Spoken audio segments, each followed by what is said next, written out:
సరుకులు కానీ health products కానీ అగ్రికల్చర్ ప్రొడక్ట్స్ కానీ మనం రెగ్యులర్ యూజ్ చేస్తూ వేరే వాళ్ళకి ఇస్తూ కొంత వాటికి ఇస్తూ మనము బయటకు ఎంత జాబులు చేసినా మనం బయటకి ఎప్పుడు వెళ్ళిపోలేము. కనీసం మన లోకల్ ట్రిప్స్ పోలేము, నా లోకల్ పోలేము.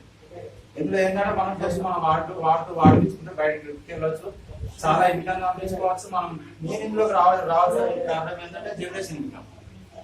నేను అంతకుముందు కాలేజ్ చేసిన దాదాపు నాకు 50,000 ఇన్కమ్ ఉండే, అన్ని కాదనుకోని ఫస్ట్ అడుగు పెట్టినా నాకు మన సార్ చాలా హెల్ప్ చేసి ఇప్పుడు ఈ స్టార్ట్ పాయింట్ రావడానికి నేను ఏంటంటే సార్ వెంకటేస్తారు దాదాపు లోకల్ సపోర్ట్ చేయడం వల్ల స్టాక్ పాయింట్ వచ్చింది. దాదాపు స్టాక్ పాయింట్ ఉంటే మనకి ఏంటంటే ఈ లోకల్లో నా లోకల్ ఏంటంటే మనకు ఒక 10 మంది నమ్ముతారు. నమ్మడం వల్ల ఏంటంటే మనం బిజినెస్ చాలా ఎక్కువ డెవలప్ చేసుకోవాలి. ఉదయంలో స్టాక్ పాయింట్ పెట్టాము. దాదాపు నేను అనుకున్న రేంజ్ లో కన్నా ఎక్కువైనా పికప్ అయిపోయినా, వీటి బిజినెస్ పరంగా పికప్ అయినా, షాప్ పరంగా డెవలప్ అయిపోతున్నాం. అందుకని ఇప్పుడు మొన్న థాయిలాండ్ వెళ్ళి వచ్చినాం. ఎంత బిజినెస్ చేసినా మనం ఎంత జాబ్ చేసినా బయటకు వెళ్ళే ఛాన్స్ అయితే ఉండదు. 100% అట్లా ₹1,00,000 జాబ్ చేసినా బయటికి పోలేదు మనం. నెక్స్ట్ మాకు గోవా ట్రిప్ ఉంది, మొన్న స్విట్జర్లాండ్ ట్రిప్ కూడా ఉంది. నెక్స్ట్ మనకు ఆగస్టులోనే మరి 4 months లో మళ్ళీ అమెరికా ట్రిప్స్ అలాంటివి ఉన్నాయి. దాదాపు మేము ప్లాన్ చేసుకున్నాం, ప్రతి ట్రిప్కి వెళ్ళిపోతాం ఇప్పటి నుండి.